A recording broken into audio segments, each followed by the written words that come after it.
प्रयागराज की पावन भूमि और महाकुंभ के अति पवित्र अवसर पर प्रातः स्मरणीय पूज्य श्री राजेंद्र दास जी महाराज से भेंट करने हेतु परम पूज्य जगत गुरु श्री वल्लभाचार्य जी महाराज श्री द्वारा हो रही मानस जी की कथा में पहुंचे और वहां पहुंचकर भक्त समाज को संबोधित करते हुए ये वचन कहे।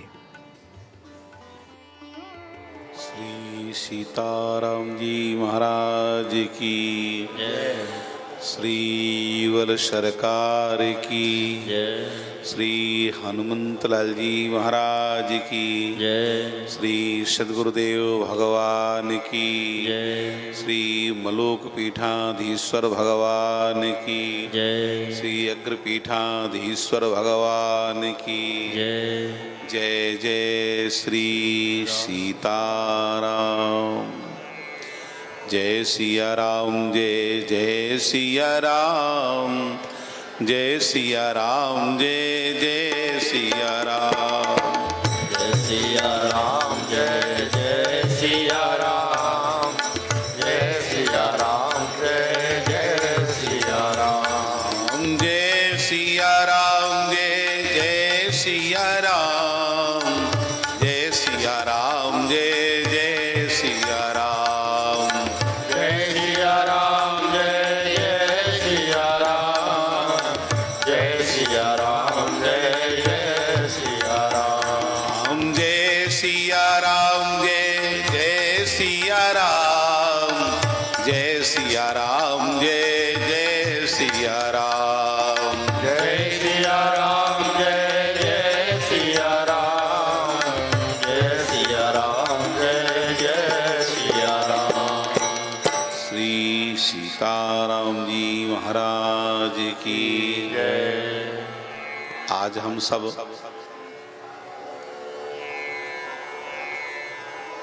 महाराज श्री के मुखार बिंद से और सती धर्म का वर्णन सुन रहे थे कि एक सती नारी अगर अपने सतीत्व में स्थित है तो जालंधर जैसे पति में प्रेम रखने के बाद जालंधर यद्यपि असुर है फिर भी अपने पति में प्रेम कर रही है तो पति के रूप में ही सही भगवान का साक्षात्कार कर ली और सदा सदा के लिए भगवान को प्राप्त कर लिया। हम लोग भी सती बन जाएं तो बहुत अच्छा रहे, है ना। हम सबको भी सती होना चाहिए। हम जितने वैष्णव हैं सब सती हो जाएं। हमारे यहाँ आचार्यों ने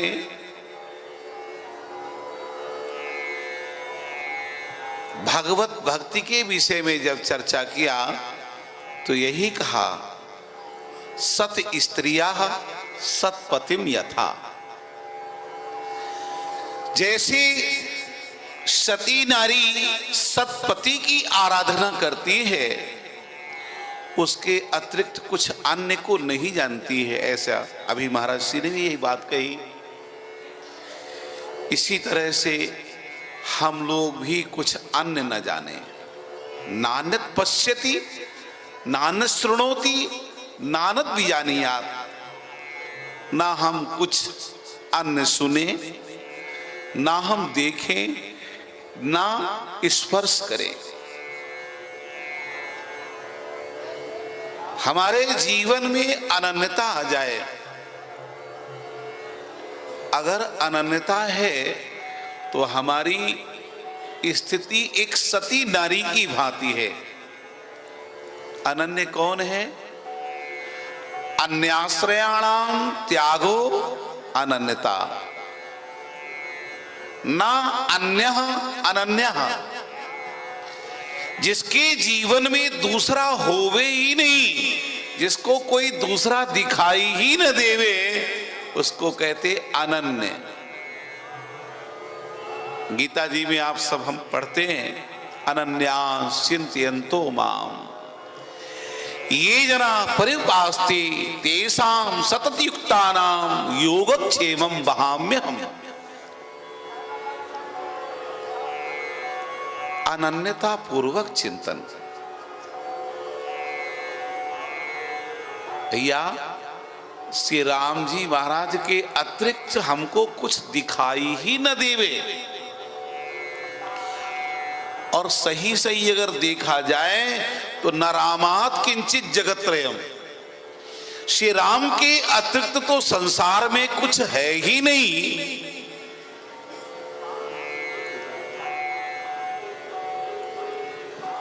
इसीलिए गोस्वामी जी ने कहा कि एक भरोसो, एक बल, एक आस, दूसरी की आशा नहीं। जैसे नारी अपने पड़ोसी से सती नारी पड़ोसी से साड़ी मांगने के लिए जाए तो उसको सती मानेंगे कोई? वो सती नहीं है, वो असती है। हर परिस्थिति पर, जैसे श्री हमारी श्री सीता सहचरी जी, उनकी अनन्यता देखी। श्री पीपा जी महाराज ने कहा कि भाई अगर तुमको हमारे साथ चलना है तो ऐसे राजसी पोशाकों में नहीं चल सकती हो, ये वस्त्र अनुकूल वस्त्र नहीं है, तुम्हें भी बैरागनी का वेश बनाना होगा। ठीक है, आपकी आज्ञा है। तो संत लोग टाट पट्टी पहनते, तो टाट पट्टी पहनना होगा। ठीक है, तैयार है। सिर मुंडन कराना होगा। एक नारी के लिए सिर मुंडन कराना कितनी बड़ी बात है। और हमारे यहाँ के संस्कारों में तो नारी का सिर मुंडन होता ही नहीं। घर में कितना भी सूतक लग जाए, सोवर लग जाए, कोई भी समस्या आ जाए, पर नारी कभी सिर मुंडन नहीं कराती। किंतु कहा नहीं, बैरागनी बनना है तो सिर मुंडन कराना होगा। ठीक है, तैयार हो गई उसके लिए। कमर से वस्त्र धारण करने के लिए कहा जो संत लोग हैं ये ऊपर से वस्त्र नहीं पहनते हैं, कमर से वस्त्र पहनते हैं, कटी वस्त्र।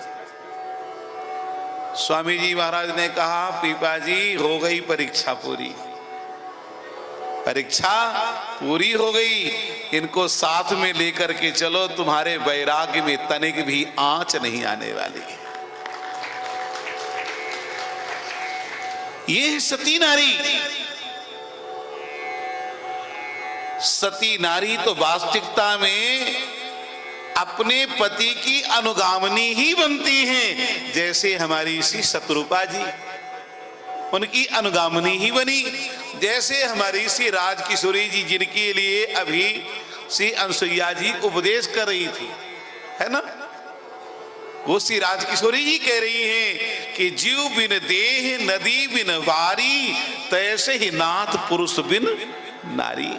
सरकार आपके बिना हमारा एक क्षण भी जीवन व्यर्थ है। ऐसे ही हम लोग भी सती बन जाएं, जरी जाए सो जीवन जान की नाथ, जो जिए तुम्हारो बिन है ना। ऐसा जीवन नष्ट हो जाए जो राम जी महाराज के बिना हम जिए। एक एक क्षण श्री राम जी महाराज का स्मरण बना रहे, उनका चिंतन बना रहे, उनके नाम, उनके रूप, उनके लीला, उनके धाम में हम निमग्न बने रहें। जैसे सती नारी अपने पति के कर्तव्यों का चिंतन करती है, उसके रहनी, उसके स्वरूप का चिंतन करती है, इसी तरह से हम भी अपने पति, हम सबके पति हो, पियू मेरे राम, मैं राम की बहुरिया, हम सबके पति श्री राम जी महाराज हैं। कौन ऐसा व्यक्ति है जिसके पति श्री राम जी ना हो में? तो हम सबके हैं, तो हम उनकी लीला का चिंतन करें, उनके नाम का स्मरण करें, उनके रूप का स्मरण करें, उनके धाम का चिंतन करें। आप सब कितने सौभाग्यशाली हैं कि तीर्थराज प्रयाग से गंगा मैया की गोद, संगम त्रिवेणी का सुंदर सानिध्य और इतने श्रेष्ठ महापुरुष महाराज श्री तो हमारे संत समाज के आभूषण हैं, संतों की शोभा है ना।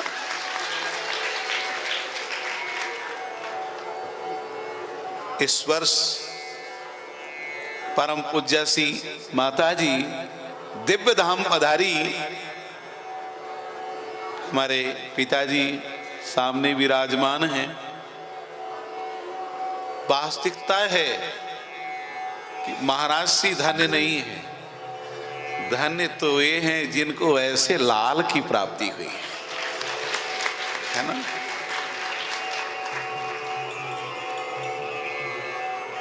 हमने सुना है कि जिस समय महाराज जी विरक्त हुए उस समय पिताजी और मथुरा भैया दोनों साथ साथ बैठे थे। तो मथुरा भैया के साथ ही बैठे थे। महाराज जी पिताजी को समाचार मिला कि महाराज जी विरक्त हो गए। पिताजी नाचने लग गए कि आज हमारा बेटा ठाकुर जी का बन गया, आज ठाकुर जी के हो गए, आज संत हो गए। पिताजी नाचने लगे। ऐसा हमारे भैया मथुरा भैया बता रहे थे। तो वास्तविकता है ये नाचने की बात ही है कि ऐसे महापुरुष के रूप में आज हम सब दर्शन कर रहे हैं। हम लोग अपने आप को गौरवान्वित मानते हैं कि हमारे समाज में, हमारे परिवार में, हमारे इस दिव्य कुल में ऐसे महापुरुष हैं। वाणी ही नहीं, रहनी भी वैसी ही है जैसे महाराज श्री की वाणी है। बस हम लोग ऐसे ही महाराज श्री का दर्शन करते रहें, उनकी वाणी को सुनते रहें। महाराज श्री की वाणी तो सरकार ने स्वयं सुना, दो बार लगभग है ना, दो बार भक्तमाल की कथा महाराज श्री के मुखारविंद से सरकार ने श्रवण किया। तो कहना ही क्या। और जब जब महाराज जी जाते थे तब तब सरकार यही कहते कि हाँ भाई कुछ सुनाइए। एक बार महाराज जी ने गया प्रसाद जी की कथा सुनाई थी, हमें याद है। उन दिनों हम पुजारी के रूप में थे सिद्ध सदन में, तो बहुत सारी कथाएं होती रही। एक बार तुलसीदास जी महाराज का परम पावन चरित्र महाराज जी ने सुनाया सरकार को। तो महाराज, ये लोग यहाँ नहीं बनते, ये तो बने बनाए आते हैं और बने बनाए जाते हैं, है ना। तो हम सब बड़े सौभाग्यशाली हैं।